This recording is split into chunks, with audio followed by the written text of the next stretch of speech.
रात्रीच्या अंधारात खाजगी क्लासच्या स्नेहसंमेलनावरून परतत असताना कार उघड्या विहिरीत कोसळून एकाच कुटुंबातील 9 जणांचा दुर्दैवी मृत्यू झाला असल्याची धक्कादायक घटना समोर आली आहे।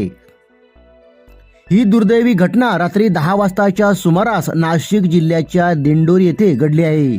शुक्रवारी रात्री दिंडोरी शहरात एका खाजगी शिकवणी वर्गाचे वार्षिक स्नेहसंमेलन व गुणगौरव समारंभ उत्साहात पार पडला होता।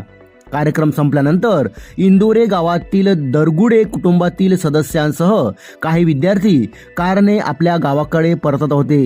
रात्री सुमारे 10 वाजताच्या सुमारास शिवाजीनगर परिसरातील पाण्याने भरलेल्या उघड्या विहिरीत ही कार अचानक कोसळली।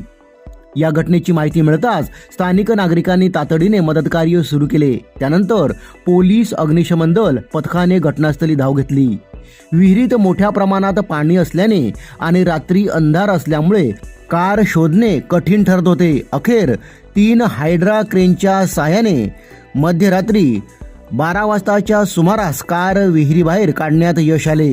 कार बाहेर काढल्यानंतर आत असलेल्या सर्व 9 जणांचा गुदमरून व बुडून मृत्यू झाल्याचे स्पष्ट झाले।